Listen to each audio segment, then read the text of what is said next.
The Powers of Grayskull series will cover every episode of all 4 Masters of the Universe cartoons. Join Optimus Solo and myself, TF2 and Mike, as we tell tales of Eternia, discover the myths of Etheria, become masters in space, and finally masters of Grayskull. We'll have a commentary on the Secret of the Sword film, and a few other special episodes. You can find this 125-episode-long podcast in iTunes and on the web at geekcastradio.com. By the power and honor of Grayskull, we all have the power. Hurry, Skeletor, hurry! I am hurrying, I'm hurrying! Welcome to The Pull Bags, Back Issue Classics. Join us as we talk about comics from yesteryear, from DC, Marvel, and more. So open your ears to hear our discussion of the older continuities, as the Back Issue Classics are also what's in The Pull Bag. What do we have here? It's Castle Grayskull. And it's mine. Not so fast, Beastman. He-Man! You can pit He-Man against Beastman playing for the power of Castle Grayskull. You have to put the castle together. Beastman's escaping. The throne, Dad. Dad, you saved the castle. Castle Grayskull from the Masters of the Universe collection. He-Man and Beastman each sold separately from Mattel. Hello and welcome to the Pull Bag. This is yet again another Back Issue Classics, and what most people don't know is that in the background, on the staff end of the Pull Bag's Back Issue Classics, we have a numbering system, and this is the overall 25th episode of the Back Issue Classics section of the Pull Bag. I'm your host, TF2 and Mike. Joining me is Skeletor. Ah! Good morning, everyone. I really need you to recut that Honda commercial, because you would be a much better Skeletor voice for that Honda commercial than whoever the hell they got. Jeff Bennett tries. That was Jeff Bennett? Yeah, I'm pretty sure. He didn't try. I love the man, don't get me wrong. He didn't try nearly hard enough. Yeah. Oppenheimer's still around. Yeah, hell, Brian Dobson could have done a better job. I think it was Brian Dobson that did him in the 2002 series, but either way. So as you can tell, we have Mr. Adas Baron back again. Hello, sir. How are you? Good evening. I'm doing as well as someone can on a Tuesday night. Oh, God. Did you ever... And this is weird. It's a comic show. I shouldn't be bringing this up, but you mentioned a Tuesday night, and all I can think of is Boy Meets World, because Sean's mom left on a Tuesday, and in the sequel series Girl Meets World, Corey says something really, really stupid, and then he turns around like, "Oh, Sean, how you been?" Well, it's not Tuesday. Alright, folks, so I bet you all guessing what, other than looking at the post on the website, but guessing why Adas Baron is back with me, because we are continuing our Masters of the Universe coverage here inside the Pull Bag. We're going to be reviewing the final 7 issues of the 2013 ongoing series, which has now turned into a new ongoing series called He-Man: The Eternity War. And we'll come back and in another episode and talk about Eternity War. I'll tell you folks right now, because we're pretty much on the beginning of Eternity War, I think what we're going to do is we're just going to do what Joe Reed and I do with the TMNT issues. We're going to do 2 at a time instead of up-teen number at a time. So last time we did this, we talked about the what lies within arc. When you went to read these, did the bad taste wash out of your mouth? Yes. Good. These 7 issues are a definite step up than what we've been getting. Yeah. The only thing that I'm always confused about, because you have this, and then, the original canon that everyone swears by, and then these mini comics that get included with the Masters Classics figures. I mean, I haven't read many of the mini comics that come with them, but do they tie into this somehow, or are they 2 completely different canons? I don't know. I have not bought an action figure in probably 7 years. I honestly could not tell you. Fair enough. I do know that anything that has to do with the anything DC is published, it's all in like when we started this, when you and I started this with the 2012 miniseries, it starts pretty much from there. Or I think there was a digital series called Masters of the Universe, which was before the 2012 mini. I think that was in 2011 or something. I think that started it, and then the 2012 mini, because you and I were like, at the end of that, you and I were like, oh my god, it's a blue hand. What's happening here? Is that going to be continued into this new ongoing? And it was. Although they didn't really get to it until DCU versus MOTU. But yeah, I think anything Mattel does on their own with the toys, the toy pack-ins, I don't think the mini comics have anything to do with this. Okay. I mean, I always found myself lost because, like, are we taking what we've been given up until the 6-issue miniseries and then go off from there, or is this, 0 year, basically? I think it starts with that. I honestly think it starts with that 6-issue miniseries. Okay. Because nothing I've seen, nothing that we've read so far mentions anything prior to that I know of. I mean, yeah, sure, we had the Hordak origin one-shot where it's 1,000 years ago, but that all ties in, obviously, because we're going to get to that today. But, so, yeah, we start off with issue number 13, the prelude to the Blood of Grayskull. And this really bugs me. If the origin of She-Ra did not start in this, why is it stamped on this issue? Don't get me wrong, I love the logo, but the origin really doesn't start until issue 14. Because issue 13 is, as it says, it's a prelude to the Blood of Grayskull, and it's a backstory on what happened during King Grayskull's time. So why the hell would they put the origin of She-Ra on this issue? Well, how many other titles can we get here? We have He-Man and the Masters of the Universe, The Origin of She-Ra, Prelude to the Blood of Grayskull, Mechanic Gets New Pants. Yeah, it's a little crazy. The cover for this is King Grayskull forging what I can only assume is the Sword of Protection, because the Sword of Power, I didn't realize until I actually held this up in front of my face, is leaning right next to him on the floor on his little table there. So I assume he is forging the Sword of Protection in this cover. I'd say most likely. Most likely. What do you think of the cover? Very powerful, and it's Grayskull in a very classic look. He hasn't been upgraded by any means, which, once we dive into this, all these characters pretty much haven't in this prelude piece. Yeah, no, not at all. They even worked in the Masters Classics Hordak hood in that first page. Mm-hmm. Oh man, it took me until now to realize that he plunged the power sword right through his chest. I noticed it before, but it took me until opening it right now. So we start with the final moments of the Horde War, Eternia, 1,000 years ago. That top panel of Hordak, he looks pretty badass. Yeah, he is covered in blood. Well, so is Grayskull. Yeah, so is Grayskull. I've said it before, and I'll say it again. I love seeing the classic 80s Filmation power sword. I think we all do. Well, yeah, I know it's an understatement, but compared to what we get later... Yeah. And don't get me wrong, I understand the swords need to be updated because of the powers or whatever else. It's just... I'm so used to watching the He-Man cartoon series and that sword being able to do anything. I don't need another... I mean, if you want to give me a different... Like, the 2002 series, I did not want to see the classic Filmation sword. I wanted to see the swords that they had created with that series, And I just think that with making this, Eternia's Past, I think it's great that they're using the classic sword, and so awesome. What do you think of this opening shot here, the opening 2-page spread?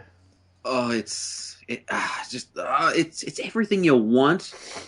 I mean, yeah, it's a little on the violent side, but this, I I'm really digging this whole flashback piece. Mm. Me too. Me too. And now that I'm looking at this, I'm almost looking at it as, oh my god, oh my god, Superman just killed Batman with a sword. Because let's be honest, folks. If you're looking at this 2-page panel, and I will put it in the post so people can see what I'm talking about here. You've got King Grayskull basically plunging the sword through Hordak's chest, right through his bat symbol there. And he's got this lion mane looking hair with a red cape coming out of the back of it. And Hordak has got black gloves with a gray suit and a red bat on his chest. Okay, sure, it's not a black bat on his chest, but it just the way this is drawn, the way that it's colored and angled, it makes me think it's Batman, even though I know it's not. So we then get to the celebration, the month of festivities. I know in olden times they did this, where they had a month of celebration after a big battle. I just don't know if that could ever work nowadays. Definitely not nowadays. You know, it's like I just don't know. So what were your initial thoughts after you read this one? We're kind of getting a little backstory with the whole Gar race, and pretty much all the Gar are decked out in Cyclone, or many nods to Cyclone. Oh, very much so, yeah. Whether it be the males or the females. It does have a very kind of Thor vibe to it, but not enough to the point where I'm getting irritated by it, or it feels like a total knockoff. Right. Now, this does bring up the contention with some of the fandom, how introducing the character of Grayskull kind of takes away the emphasis of He-Man being the most powerful man in the universe. Right. But I enjoy looking at it all. Yeah, I mean, it's very interesting. It is, and this is giving us an origin from where He-Man's powers come from, and how the castle got well, it doesn't really go too much into how Castle Grayskull itself was built, but this is his ancestor. This is, as I've already said it, this is 1,000 years ago from the current timeline that we're in. So it makes sense, and He-Man can't live forever unless he and Tila just hurry up and have a oh wait, I'll save that for issue 19. You know what I mean? It's like, it's one of those things where unless He-Man is going to have an heir, it doesn't really bother me that you have King Grayskull, who lived in the past and was the most powerful man in the universe, and then his great-grandson, I don't know, whatever. Yeah. One of those things. What interests me about the flashback issue here is that it looks like one of the sorceresses, or one of the people that serve the goddess, Vina, is his queen. So he had a sorceress for a queen. That's an interesting twist. I like it, but it's a very, very strange, interesting twist, because you flash forward, you change the costumes a bit. That's basically He-Man and the sorceress as we know her. Yeah. Well, yeah. I guess you want to call it daughter. They refer to as Tila Na, but that's the sorceress as we come to know her. Right, that's the sorceress as we come to know her. And then obviously the other Tila. Which, that is one thing. If there's one thing in the entire history of Masters of the Universe, it always makes me just... It's like my brain is, a fried egg. Because I just don't get how you can have her mother be the same name, Yeah. It's not like, Tila Na Jr. or Tila Na... See, you can't do that. Unless, Tila is kind of like a family name, and then... Maybe. I don't know. So we get to Audi and and Sauron, and they basically are going to start this coup. Sauron resists and resists and resists, and he basically lies to her and says she's going to have a child.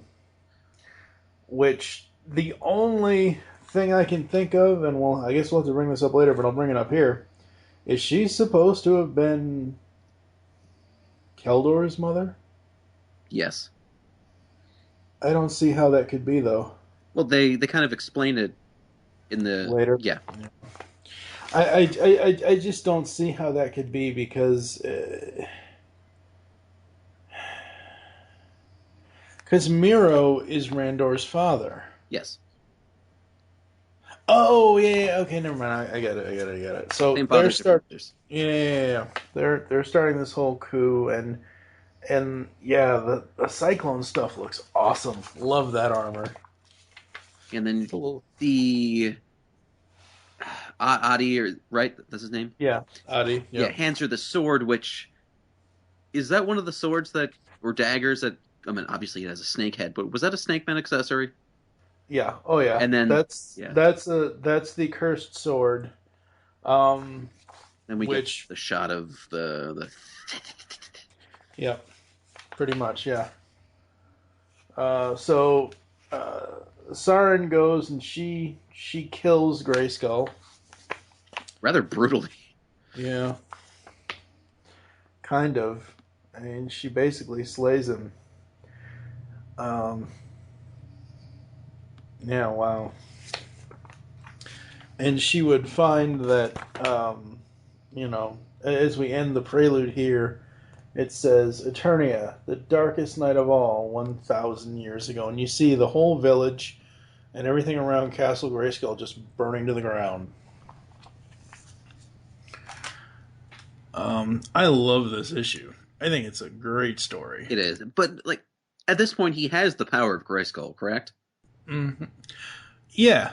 Don't you think, he would have had some sort of spider sense that would have went off? It's like, she's trying to poison you. Yeah, possibly. But I don't think that would happen, though, because, as he says, what is this? You're like a daughter to me. And she says, I know. Close your eyes. Mm-hmm. I think the love of a father or the love of a parent for a child can blind you to anything because you want to believe the best in that child. And sadly, she gutted him like a fish.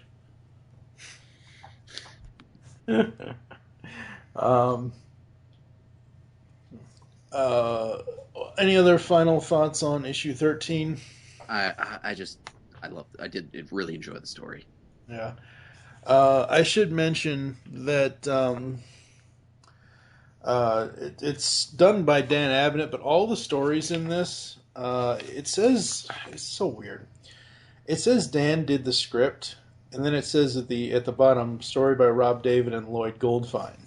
It says this in every single issue up to issue 19. In issue 19, it's actually Rob David writing it, and Abnett is nowhere to be found. Maybe that's because he was working on Eternity War at the time. Also, Pop Mahan is back, which is great. Like, every time I see him come up, it just seems like his artwork is constantly evolving. Yeah. Because I see some things that look the same, but it looks a little different each time I see it, and I'm enjoying it much more this time around. Absolutely. So getting to issue 14, we have The Origin of She-Ra, He-Man and the Masters of the Universe. The cover is She-Ra, she's bedazzled all over the place because of the power, I guess. Yeah. It's the whole transformation sequence. Yeah. That's not the transformation sequence I remember, but okay. And then you've got He-Man, or Adam, or whomever on the left, and Hordak on the right. She's pretty much a tug-of-war object for these guys at this point. We open this one with on the island of Amotgar, home of the Gar people, Eternia 1,000 years ago. 1,000 years, but does fear not diminish? It will never go away. She is running. All the devils and demons of Eternia pursue her. So, 1,000 years ago, her name was Saren. So this is after this pretty much picks up right after killing Grayskull. And she's just running through the woods, and she ends up being trapped there. What do you think of the colors and the art in these first couple of pages here? That last shot where they give you the title page, she's crouched down crying. The face is a little off. But Mom, I don't want to be trapped on this island. If only Eric Cartman were actually skinny. Yeah, I could see that. I do like the wearing of the wornness of the blood out on the elbows and everything. Absolutely. Absolutely. So we go to 1,000 years later. Adora awakes, and she's still in her Horde uniform. I mean, it's not like she can, go find a white undershirt and red vest anytime soon. Yeah. Well, once she ditches the cloak, they're cues of that. True. Yeah. So how much time has passed since this and the last time we saw her? It can't be that much long, because the last time we saw her was what, issue 12? Yeah. Well, her hair goes from buzz to chin length. Yeah. I think that's just a design more so than anything else. I mean, and they have to, and I mean, even in this issue, it gets longer and longer and longer. Well, as these issues progress, as this final storyline progresses, it gets longer and longer and longer, because they have to get to a point where she is the classic, somewhat of the classic She-Ra. So she wakes up, and He-Man comes and finds her, basically. And she has a nice little touching moment with Battle Cat, and He-Man says, Battle Cat is fond of you. He doesn't befriend people easily. I can really see that. I can see Battle Cat, tearing through people. and Adam says, you seem to have a way with animals, sister. Yeah, there are a lot of nods to prior canon in these. Oh, yeah. The only thing that, well, we'll get to it. So they have a nice little conversation about the fact that Randor is dead. And, so he tells her that, and she says, so you're king now? No, I will not take the crown until Eternia is free of the Horde. This is my oath. And they go, and they have to get to Eternia's version of Mos Eisley, I guess. Yeah. If Mos Eisley were a boatyard. I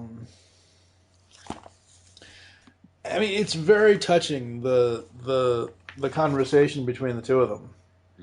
And lo and behold, Snake Lady shows up, Tila shows up, and in some sort of message form, and she basically puts Adora on the path,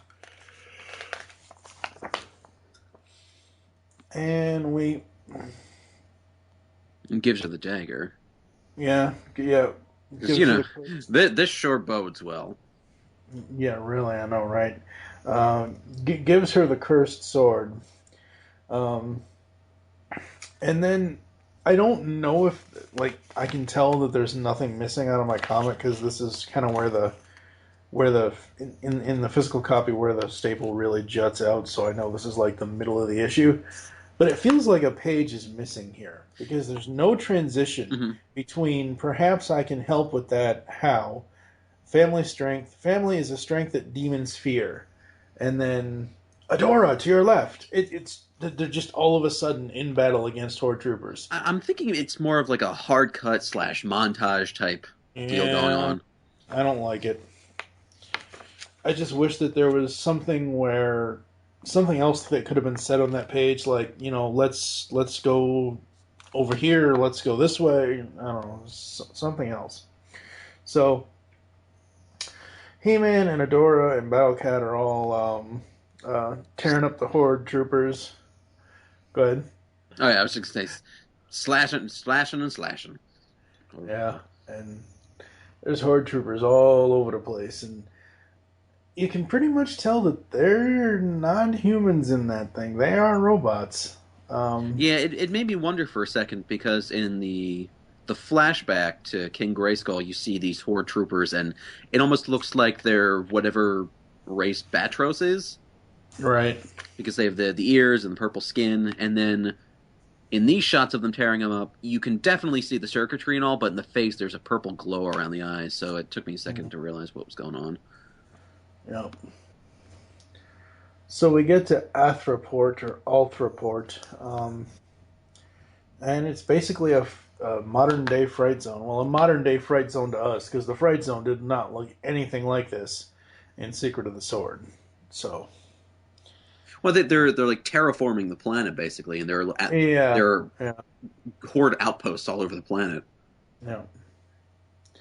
Pretty much, yeah. And you're right, she pretty much had her Adora outfit on underneath the black armor. Good lord. At least she wouldn't be cold in the wintertime.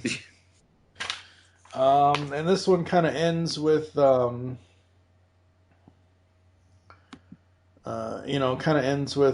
we have to get through that hellhole and find about, hey, I'm game if you are, Adam and Adora, children of Randor, of the blood of Grayskull, side by side with the mighty Battlecat at their heels. And we see a page that I bet every Masters fan has been waiting to see. Look, everybody, it's Metalhead. Oops, wrong franchise. It's pretty obvious. I mean, you don't even need to see issue 16, or it is issue 16, but because they don't actually get to this person until, but I mean, all of us know. Three Eyes, come on, good old Three Eyes. Mm-hmm. Like a circle, square, and a triangle. I think we got this covered. Oh, yeah. Yeah. Overall, issue 14, another great story, another continuing saga of their journey to free Eternia. Love the story. Love the art. What about you? It's a great beginning to a warrior's quest. Mm-hmm. Absolutely. And we get to issue 15. My Brother, My Savior, and it's multiple versions of He-Man. I just love the painting of it. Looks very much like the old toy box art, and even the shot of He-Man. God, I can't remember the name that they gave him. I almost want to say Kazar, but the Alcala He-Man origins. Mm-hmm. They've got him in that kind of crouched over pose, like he did, I believe, in the mini comic or the mini story, if you want to call it. Right. It's basically every toy version. Okay, they're missing one, but... Yeah. Because the one is Battle Armor, the other is Thunder Punch. There's a regular 80s Filmation version. No flying fists. Wait, what? Well, there were 3 He-Man variants. Oh, that's okay. Yeah, we don't need... we have Thunder Punch. We don't need Flying Fists, He-Man. Mm-hmm. So the armor, the quote-unquote newer armor that he gets earlier on in the series to what he has now, is the only difference a furry undershirt? Pretty much. Well, the harness is a little different, but is that it? Yeah, pretty much. What was the point of that? I don't know. Sound like they're trying to sell us toys. I mean... Yet. 2016 Masters Classics. Wait, I thought it dies this year. Well, they want to end everything. I think they said it's going to continue, but in what form? They'll probably cut it back to 6 figures for the entire year and charge it 3 times as much as what they used to. Oh, I really do like this cover because it is multiple versions of him. I think the version that's most to the left, where him just standing up, I think that's the current version of what we have in the comic here. Yeah. As far as the armor and everything else, the crouching version at the bottom of it, right above the direct sales UPC, I think that's the version we had earlier in this series. Because it's that Iron Man looking red stuff underneath him. Yeah. He-Man is not Iron Man. Yeah, I'm noticing what he has on now, colors aside, is pretty much a mix between the classic and new adventures. If you look at those pants. Yeah, that's very true. Alright, so we open this one up, and it is them making their way through the village, and obviously battling as they go. We have, He-Man says, I don't even know what the Fright Zone does. I do. What? Don't look at me like that. Of course I know. Hordak raised me as his own daughter. He trained me to be his chief killer, his force captain.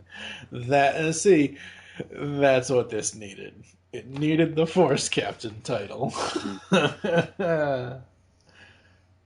So they basically, she tells him about the Fright Zone, how it's consuming the planet. And they've got to get to this boat. Get to the boat! Get to the boat! It's not the same as get to the chopper! It doesn't roll off the tongue as much. Yeah. So they're going through what used to be this town, which is now kind of Fright Zone-ish, because like you said, the Fright Zones are terraforming the planet. And they see all these animals, and they see a winged unicorn. Like, that's not obvious at all. The only thing that's the one thing I'm going to complain about with this storyline. Yeah. I like it. I think it's cool. I think it adds something to this version, but I wish they would have pulled a better homage. And I wish they would have had him as Spirit first. Right. I would have saved it for the transformation sequence. And then save it for the transformation. Because it would have made it even more powerful, just as powerful as it was in the Secret of the Sword film. Every time I say it, it's like, oh, the world is becoming a dangerous place for unicorns. Thundercats? Anyone know? No? Episode 6, Terror of Hammerhand? Yes.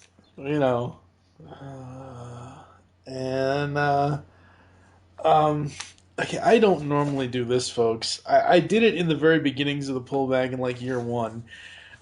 There are times where I have to complain about the ads. So we're going to take a little break here and complain about the ad between these 2 pages, because whoever the hell DC has working for them last year, a new monthly... I'm not even reading the top yet. A new monthly series, Tim Seeley, Tom King, Mikhail Janin, July 2014. This is Grayson. You think you know Nightwing, you don't know Dick. Like, God. Who the hell? Really? I'm not kidding. I am not kidding. And that was even in the solicitations for the first issue. You think you know Nightwing, you don't know Dick. And it makes me laugh and it makes me cringe all at the same time. And they wonder why their numbers are dropping. Yep. So Adam cannot stand this whole, stuff in, all these animals trapped and all these citizens trapped, and just a grave injustice. Yes, and by the power of Grayskull, I have the power. This loses a lot of points for me because this is a nitpick, folks. I understand. I'm going to nitpick this, but this is not my transformation. When they do the double transformation later, when she finally becomes She-Ra, that's not my It just looks so. Those swords are just horrible. Yeah, they're in my bag. Well, this brings up the question: is he just calling the power? Has he been at him the entire time, and they're kind of older in this story, or has he been walking around as He-Man?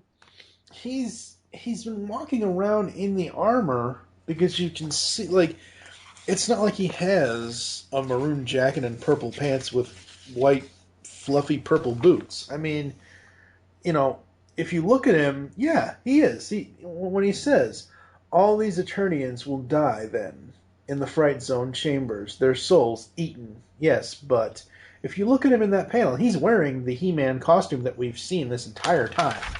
So I assume by the power of Grayskull, Eye of the Power is just so he can gain they're basically making the Power Sword in this issue and this series at this point. They're basically making it Mjolnir, a electrified version of Mjolnir, because that's all it is. I mean, I don't know. I don't know. So they go to town, and I do love Adora's reaction to the infusion of power, and she's like, "Whoa!" And the internal monologue said, he is like a majestic god, a savior, as he and Battlecat are just destroying these horde troopers. Free the prisoners! So she snaps out of her thing and she says, everybody run! I said run!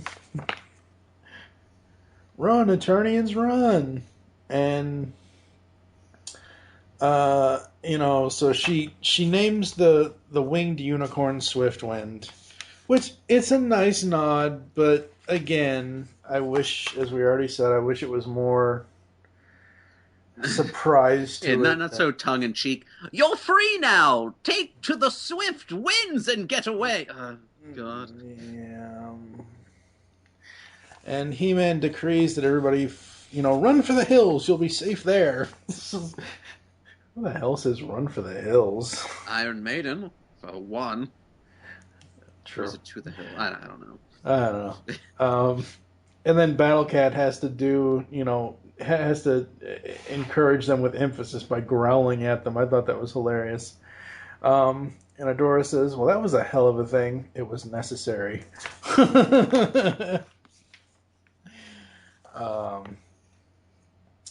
So they are, let's see here, what's happening. So they get caught in another Fright Zone uprising, terraforming kind of thing, and lo and behold, Swiftwind has to come in and save the day. I kind of like this shot of, where He-Man's basically turns the tables on, or no, he says it again, you certainly have a way with animals. I kind of like this shot, even though she's not in her She-Ra garb. It kind of reminds me of when they were riding on Swiftwind in the movie. Mm-hmm. But, eh. And then a giant snakehead with Tila appears in the sky. Fly on, friends, fly on true, and what gar awaits you. Now, is she actually talking to them, or is that kind of her inner monologue, getting the point across that she's watching over them? No, because they see. Because Adora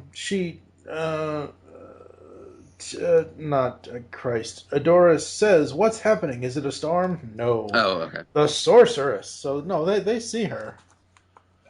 That's not for us. They see her. And then as they're flying on to Anwat Gar, we see giant red eyes and next, hunted, circle, square, triangle. It's like we're playing with the old PlayStation controller. And the only thing that's missing is an X. I'll just mash them all. Yeah. Issue 15, final thoughts? I like where we're going now. Let's bring on me some Triclops. Were you going to say some Sexclops? I don't even know what that would be. I am the creeping Sexclops. Yep. Oh, man. All right, so issue 16, He-Man and the Masters of the Universe. This might be my favorite cover of all of them out of this arc because it's basically a wanted poster. Wanted, He-Man and the Masters of the Universe. Twins of Power, He-Man, Adora, Reward. Wanted for rebellion against Lord Hordak. Known accomplices, Abnett, Mahan, and Roberts. He-Man and Adora must be stopped before the origin of She-Ra continues. Now, where did these guys get a chance to get photos of them looking so pouty? They have headshots on them at all times. Yeah. Well, he does have Triclops. I mean, he does have 3 cameras, and plus he used to. Not in this series, but in the cartoon series, in the 2002 series, he had those Doom gazers. Yeah, I know. I'm not being literal. No, I know you're not being literal. I'm just saying that's what it could be. But I love this wanted poster. Mm-hmm. The only other wanted poster I've seen in comics that makes this one go to shame is the Grimm Fairy Tales Robin Hood Wanted, where it's her picture. It's a female Robin Hood. It's a new take on Robin Hood. I have yet to read that series. I want to so badly. Yeah, but this cover is amazing. It really, really is. Because where his helmet, his headdress, his hat, I guess, I don't know. It's basically ripping through the poster, and how this cover is designed is you basically have him ripping through the He-Man and the Masters of the Universe logo. That's amazing. So we start off with, easy, Swiftwind, easy now. He's spooked, He-Man. He's not the only one. The island of Anwar Gar is a haunted place. There's a presence here, something evil. And at this point, they're more so on a search than anything else, because Swiftwind eventually runs off because he gets spooked again. But it's basically a conversation piece until we get to Triclops. I mean, they meet the Gar people, and Swiftwind runs off, and they mention the witch, and He-Man's like, "Witch? What witch? Which witch is which witch is which?"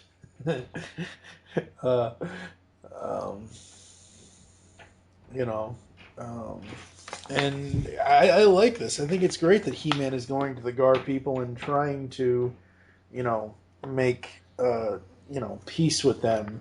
Although, as we'll come to find out in this issue, sadly they've already made a deal with the devil because his wine is spiked. Again. So they, among, like on their chest and on their face, they have this red painting, which looks like the classic, like if you want to call it the Iron Cross thing that He-Man has on his chest piece. So, they were cast out, but they still want to be part of Eternia, so they kind of have loyalty to the once and former king, or I was a little confused by that. Yeah, I think it's kind of like the Scarlet Letter, maybe. I don't know. Okay. We see, I'm trying, folks, not to call her She-Ra. It's so hard seeing her with Swifty in this way. So she finds the horse, and she hears whispering all around her, and she thinks it's just her imagination, and we see all that, and then we see this apparition with her, and the ghost rises. And we see where the ghost of King Grayskull, of all people, and he points at the sword, and there's blood on the sword now, and what does this mean? What are you telling me? He-Man's like, it's been too long, I'm going after Adora. What do you think of her little vision quest there? It was bound to happen very, I'm thinking, it's like, oh, why won't you tell anything? My throat has been slit. How do you expect me to talk? Yeah. And the Gar people basically fool He-Man into thinking that our men have found her. She has been brought to the temple. There, Adora, there's no one here. Wrong. I am Triclops. He looks good. Yeah, I mean it's a pretty much 2000X look, Mm-hmm. which wasn't a bad redesign. So I'm fine with it. Yeah. And I love what they do with his eyeball there on the next page, where He-Man's inside of his eyeball. I thought that was absolutely hilarious. I thought that was great. And basically, we get to what I was saying earlier, where he says, "Oh, well, I came yesterday and made a deal with them, and basically says that he is there for the blood of Grayskull, and he is there for He-Man's blood."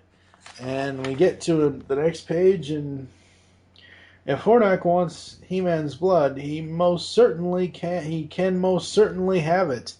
And Adora kills He-Man. What the huh?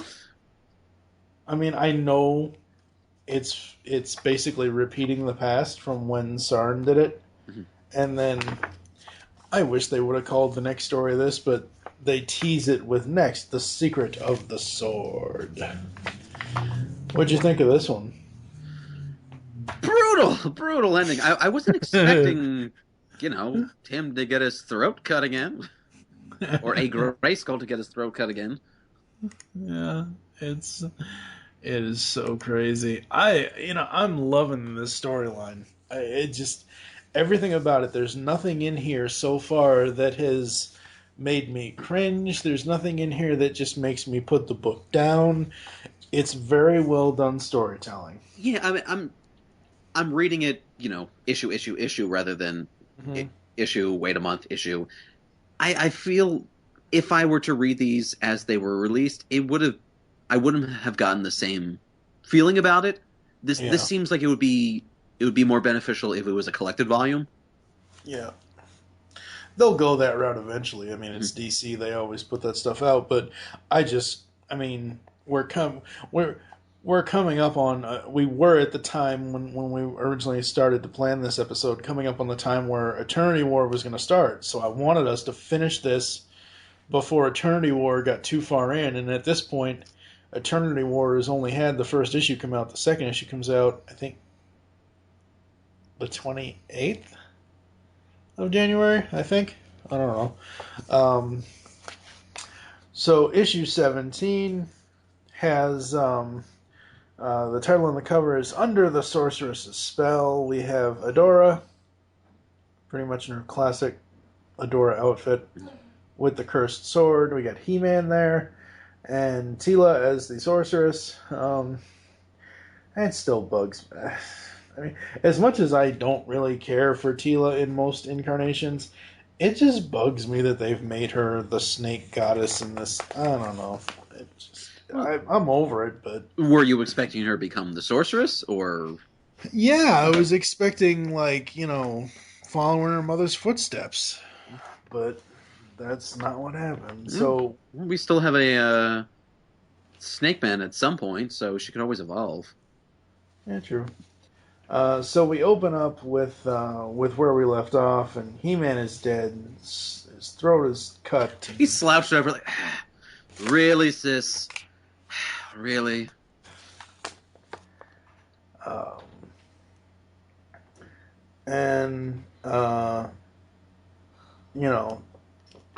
Triclops goes on to say, Adora says, I knew what I was doing. This ancient blade is sharp enough to cut through even his enhanced skin. You seem surprised. By your actions, Adora. I imagine He-Man was too. So they go back and forth, and come to find out that Hordak is not going to keep his word, and the Gar are betrayed again. Did you really expect otherwise? No, not at all. I do love that we get a shot of the Roton again. Oh, yeah, the Roton. Thank you. I wish you would... I want you to go... I'll have to give you the link, but... I want you to currently go over to geekcastradio.com, look at Powers of Grayskull episode 38, and comment on that, and let Kevin know what the hell the damn... We can never... Because we've seen it several times. We're in the middle of season 2 of Filmation He-Man on the review show Powers of Grayskull Tales of Eternia, and we can never think of the goddamn name of the vehicle because they've used it like twice already. I'm like, oh yeah, the Roton. That's right. That works. The only thing that this series to this point, and I know we'll get it in the Lion King issue at the end of this podcast, but it's missing a lot of sky sleds. I miss sky sleds. Yeah. Well, sky sleds were more used in a more civilized time, before the dark time, before the Horde. Yeah. So, overcome by grief and guilt, and thinking that she can never get Adam back, she threatens to kill herself until the sorceress appears. And, you know, Tila appears, and she tells her the story that the cursed sword was the blade used to kill King Grayskull, and she's basically putting her on the path to where Sarn was, but except she, Adora, is actually the chosen one. She is the heir for the Sword of Protection. And she tells her this whole backstory of... We basically pick up after the events of issue 13 of Grayskull being killed. This is before Sarn... This had to have been before she was in the jungle in issue 14, because it shows her standing there and the blood goes on and reveals this hidden chamber. You know, the Chamber of Eternity. So this has to have been for Sarn before she was running in the woods. And she finds the Sword of Protection. And it is as it should be, except it's a little bit too much toy accurate for me. Red jewel my ass. Would you like a purple jewel? Or a teal jewel? How about a pink jewel? I want it to look like how it looked in the damn movie. So we get this story of Sarn, and Tila says, "This must be destiny," Sarn tells herself. "This must be righteous." She now thinks only as a mother. And let's see. Sarn flees Grayskull. She takes the sword and hides it from everyone, including Adi the traitor. She will keep it secret. She will protect the sword at all costs for her child. No act toward that end will be too cruel. Well, this reveals the one page where it's, Adi's body was never found, and you basically see a cast-off Snake Man skin, which, if you put two and two together, that reveals a lot. And then there's a shadowed shot of Hero, and from the description, it sounds like or they do say, the lone surviving son of King Grayskull. Right. Wasn't he like 500 years after him in the original canon? Oh, I don't know. I don't know. I'm not sure. All these people live to be very, very, very old, I think. So, Sarn was never located, but what of the Sword of Protection? What of the second sword? No one ever knew, even to look for it. Sarn still has it, still. Cursed by the blood she had spilled, Sarn became an immortal monster, the fabled witch of Anwat Gar. So Adora has her mission. She goes out to look for the witch, but she pretty much tells Tila off and is like, "Look, we're done. Because you basically used me." Which is an interesting angle to take for the two of them. Yeah, that's the way these things work. She'll get these powers, she'll come to her senses, they'll cast this fight into the pits of eternity, and all will be forgiven. Yep. So we get to Sarn's cave, and we got some beautiful shots down here, because she puts her Despara mask back on, because she thinks that, wearing a Halloween costume is going to scare a 1,000-year-old witch. Hey, if I was wearing a Kim Kardashian Halloween costume, I'd probably scare the crap out of a lot of people.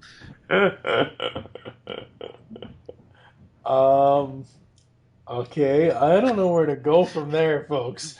Wow. You mean she is wearing a costume? Really? I thought that was her everyday look. Anyway, so she sees the sword, and we see the sword, and we also see Sarn, and Sarn is not going to let her take it, and it ends with the witch from my dreams, dun dun dun. Once again, I'm loving this. It's great. We went through all that hell of the What Lies Within arc to get to the good stuff with Blood of Grayskull. Well, I think the series as a whole had been kind of iffy, which I know a lot of diehard Masters fans, after an issue or two, are like, "This, I can't do this. I'm just going to stop reading it." But this is really starting to pick up. It is. It's too bad that it's pretty much... I mean, Eternity War is a pickup. Basically, okay, folks, when we start talking about issue 18 here in a moment, I'm actually going to take a quick break here in a minute, but when we come back and talk about issue 18 specifically, this series for me ends with issue 18 because Eternity War number 1 picks up pretty much right where this left off. It basically ignores what I'm calling and what a couple of my other friends online are calling the Lion King issue of Masters. Come on, dude.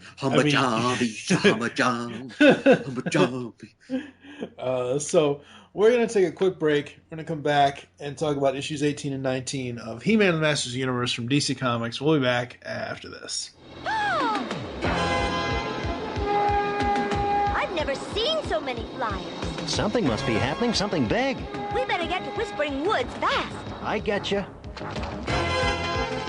By the power of Grayskull. For the honor of Grayskull.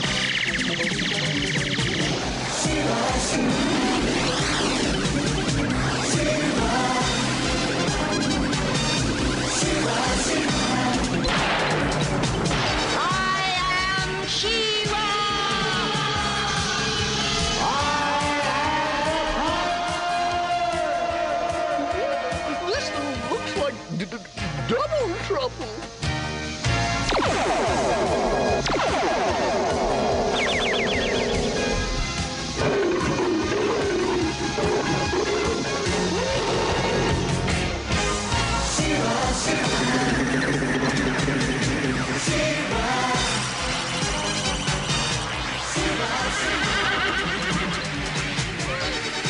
Let's move, Cat. Alright, folks, we're back. Issue 18, He-Man and the Masters of the Universe. An epic cover. And how? Uh-oh. Are you saying you don't like this? Oh, no, I do. Okay. Well, I didn't notice it until right now, but this is kind of... The cover set up kind of like one of the toy posters where you have all the good guys on one side and then the bad guys on the other. It's... I can't remember which one it was for, but there's definitely a concept piece which this mirrors pretty well. Oh, absolutely. This cover is just simply amazing. Absolutely love it. I think the one you are thinking of, was it? I have that as actually, you're right. I don't know which one it was from, but it is one of the toy posters. And this is just epic. You've got Castle Grayskull, the Sorceress, Orko, Adam. Why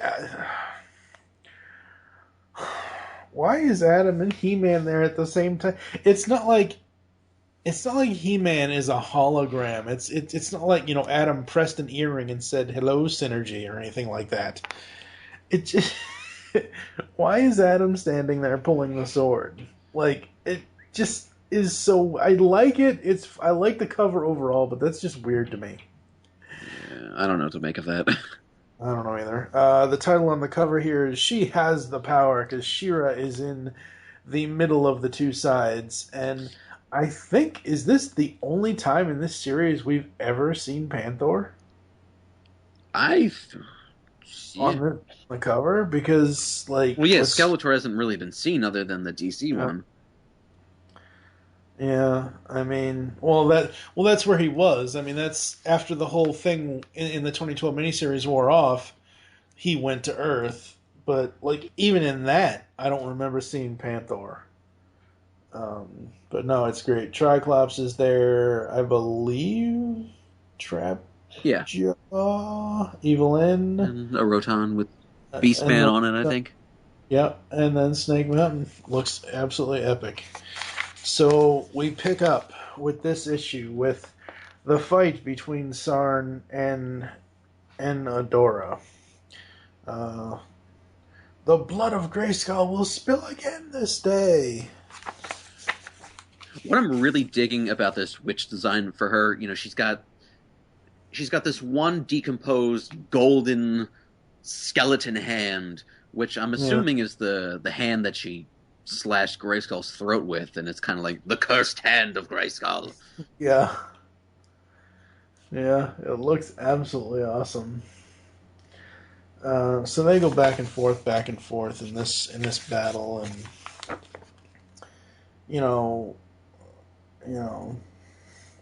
she's basically because Sarn's really really old. She's 1,000 years old, and she basically says, "He-Man, he abandoned you. Grayskull abandoned you.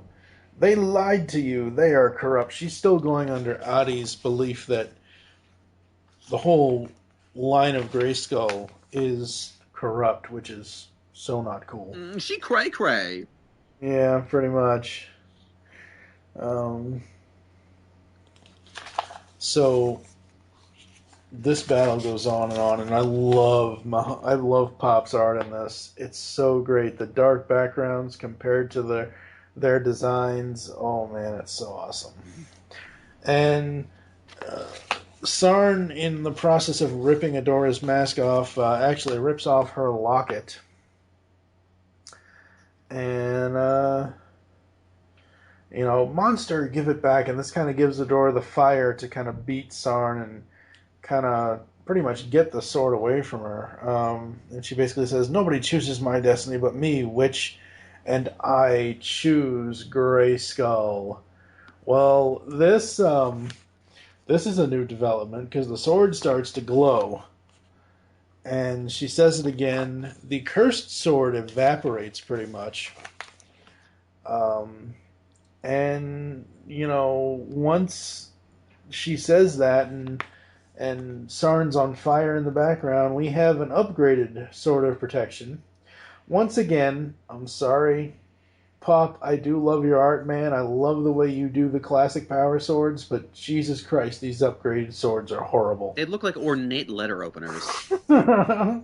They do, very much so. And, it says, and Adora says the words as though she has said them countless times before, "For the honor of Grayskull." And, "I am She-Ra."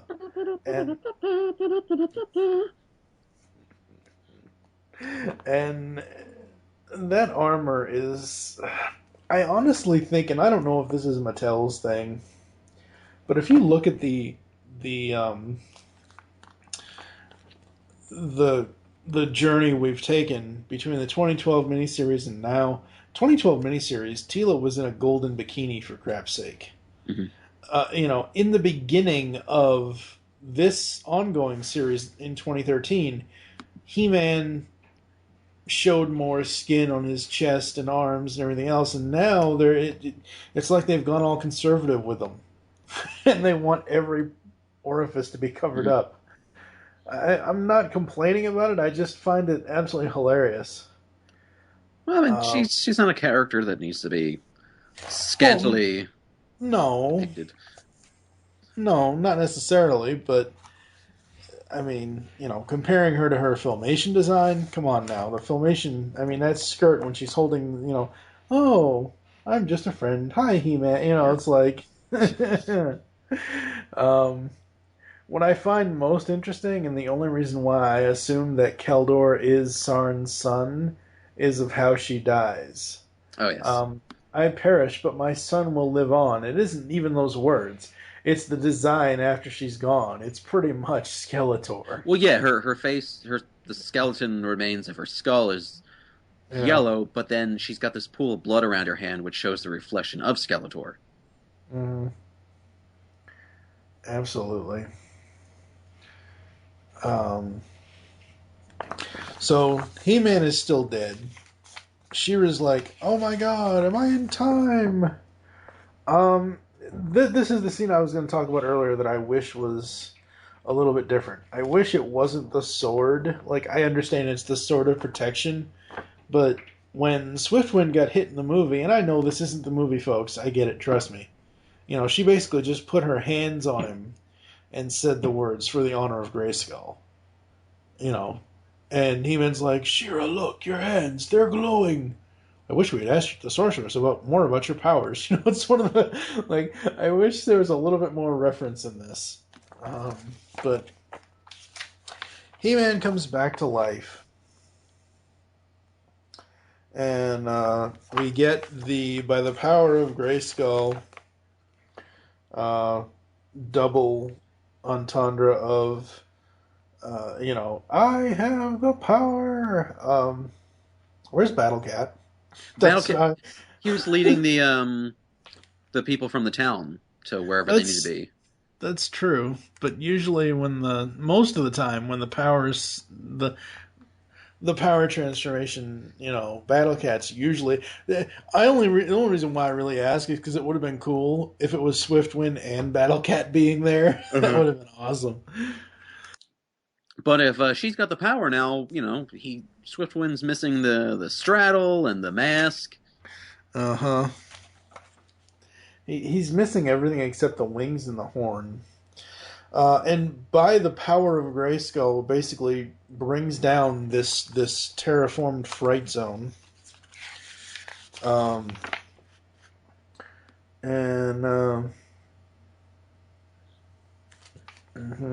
And so it's pretty much destroyed.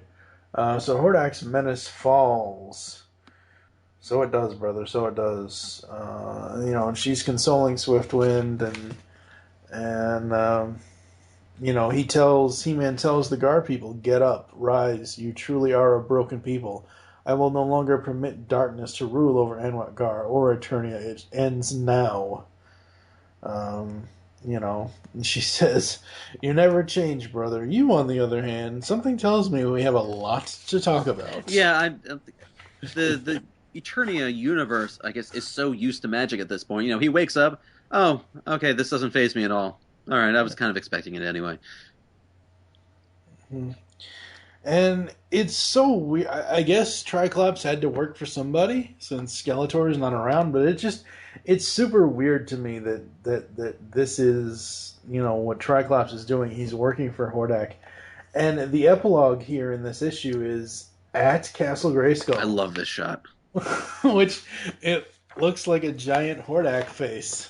Now, it's not even the castle we used to know. Twisted and evil.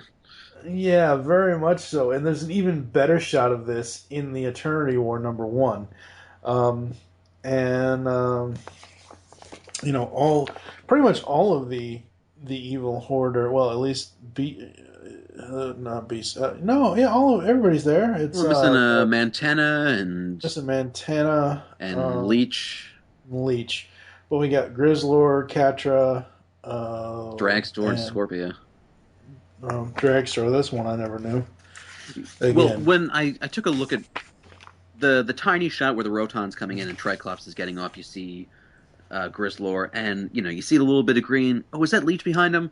Well, no, he's got this snake head on his back, which I guess he's using as a backpack or an armor piece for his back. It came upon me. Oh wait, that's the snake hand puppet from the Fright Zone playset. Right, yeah.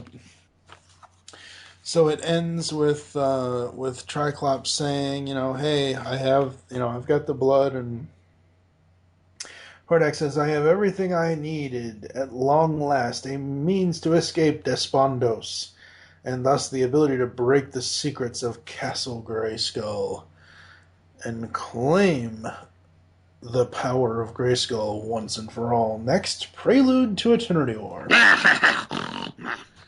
Where's the snorting when you need it? Yeah, true. May he rest in peace, George DeCenzo. We're getting to that age. I know, right? Issue 18. What'd you think?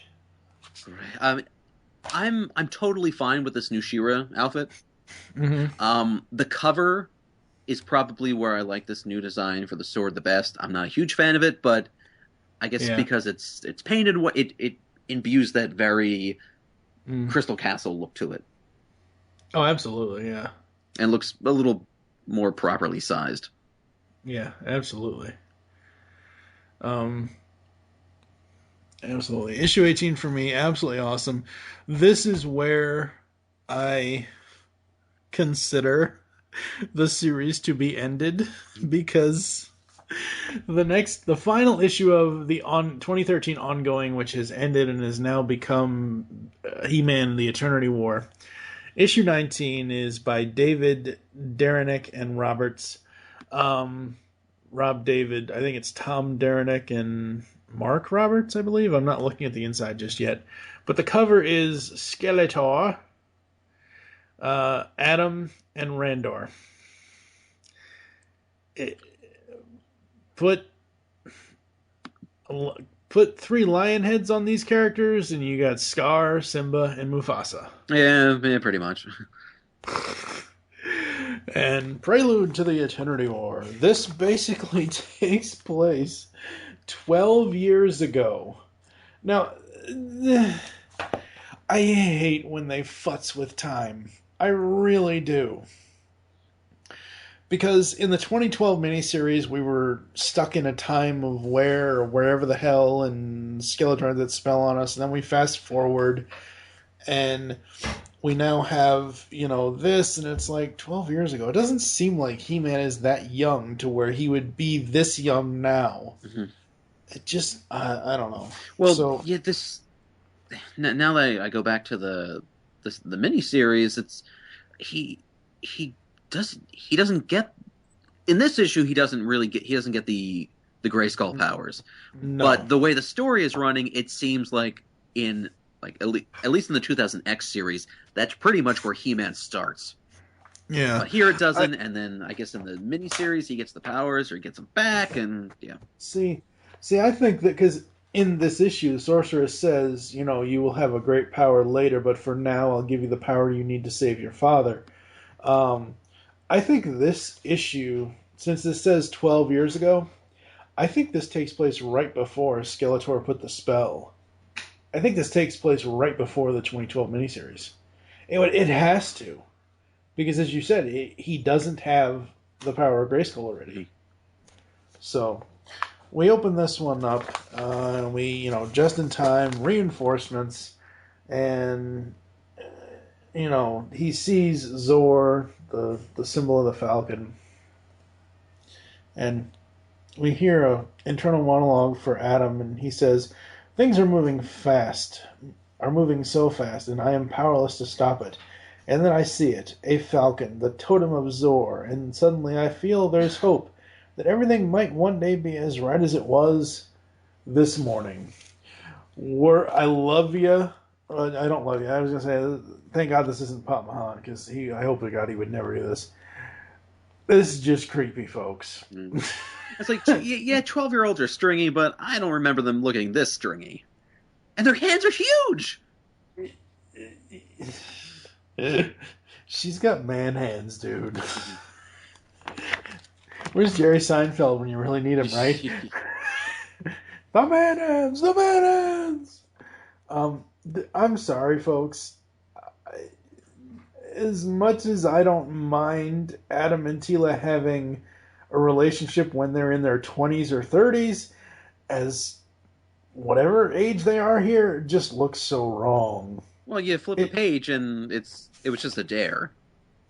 I know, but it's just one of those things where the image of it just looks so wrong. Yeah. Well, it's not like he's 20 and she's 12. Then we would have an issue. Yeah, true. But so they go on and on about the dare and whatever else. And we see we see that he's bowing in the street to her, and he's about to get run over by a very upgraded looking attack track. Yeah. It's like a cross between the Filmation one and the toy. Yeah. I wish it was a little bit more Filmation. Like, I wish as it rolled that the things would go end over end. That always made track so awesome. So, we meet Man-at-Arms here.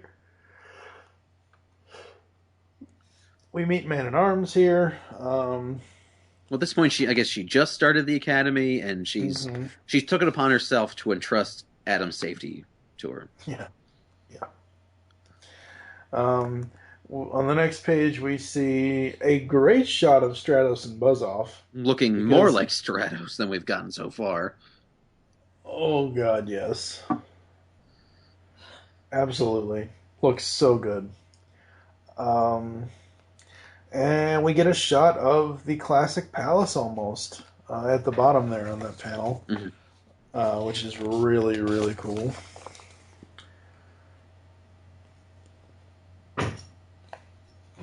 Oh, interesting. I did not notice that in that cover. Okay. Anyway, sorry, folks. You've never shown an interest in state affairs before. I know, Father, but I wish to accompany your men to Avion to observe so I can learn. No, absolutely not. You're just a boy. And I'm sorry, folks, Randor still looks like the Burger King. Oh, yeah, big time. Let me just say, I'm not a huge fan of Keldor without the mustache. At first, I thought it was Kronos. Yeah, that was his name, right? Trapjaws? Yeah. At first, I thought it was him, and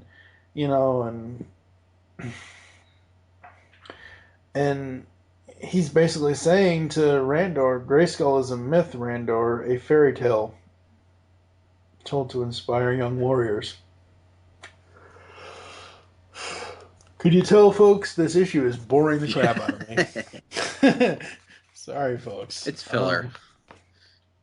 Yeah, this is very much filler. And as I said, this is very much Lion King-ish, because Adam and Keldor go off, and Keldor basically talks him into going after watching this battle, and the only cool thing in this issue, I'll say, is I finally got my wish, even though it's Adam.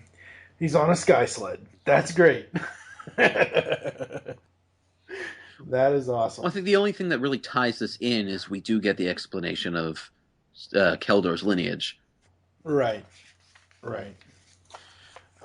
So we find out, we go back to Randor, and Keldor says, "Oh, well, he's gone. He's gone after the battle," and Keldor basically says to Randor, "Look, go after him. Go save your son. I can, and then Randor says, "Okay, well, take my seat here," and of course he's going to go overboard here because to the king, yes, to the king, the mighty, the destroyer, King Keldor. And are they burned off or it? Yeah, It's a fairly graphic shot of all the people at the tables, and half of their faces have been burnt off. Yeah, pretty much. A most excellent vintage Miss Lynn. Evelyn does not look like Evelyn here. That's horrible. Well, she looks like how she's been depicted in this series so far. Yeah, I don't like it. Eh. And so it begins. So Beastman knocks off Adam off his sky sled, and Adam is basically trapped, and we see the Wind Raider. Yay, the Wind Raider. An upgraded Wind Raider, because the Wind Raider I know never had an actual closed cockpit and never could hold more than 4 people at one time. It looks like there's 5 people in that thing. I like it. I think it's awesome. It goes crashing down. And let's see here. It goes crashing down, and he wants to Adam wants to go save his father. And, we got Beastman, going after him, and he's like, Dad, I'm so sorry. Adam, please get safe. No, I won't leave you, Father. I will never leave you. I can save you. And then we get the Sorceress and Zodak. Well, we will. Yeah. It's on this page, yeah. He's got strained old man face as he's trying to lift this thing off of him. It's like he's aged 1,000 years. He looks like a feeble old Vader from the original version of Star Wars Episode 4. He has tapped into the power of eternity. Now you see why I called you here. So we get the Sorceress and Zodak, and this is our Sorceress. This is not Tila, because obviously Tila is still a kid in this issue. She looks good. She looks designed. Yeah, it's basically her and Battle Cat are the only characters who haven't been altered at all. Yeah. And then I don't know. Well, Cat has been altered because it doesn't seem like he in this entire series run. And I don't even know about obviously Eternity War, as I've said throughout this whole podcast, is only on one issue to this point. He doesn't seem to have the Cringer personality. It's just Battle Cat. I mean, like the design to the armor and. Yeah, that's true. What are your thoughts on how they've slightly reimagined Zodak? I like it. I like it. He looks like he looks like he has no nipples. Well, he's part original Zodak and part 2002. I was gonna say not Eternity. Is it Infinity for Doctor Strange? Yeah. I think so. Yeah, no, he looks good. I like him. Zodak has never been really one of my favorites. I like how he interacts with everybody, but like as far as design, it's just not my thing. I mean, I like it. It's fine, but I have no real connection to him at all. He's a bit of an ass in this scene. He is. Considering some of the things that he says. He is, yes. Very much so. So the final page here is we have the Sorceress in time. I will grant you the key to unlock your greatest power, young prince, but for now, power enough to save your father. She kisses him, she vanishes, he still looks like an old man. Yeah. And I have... And the title of the story is Stuck in a Moment. Which cuts back to the first page of the issue. Yeah, the power. Yeah.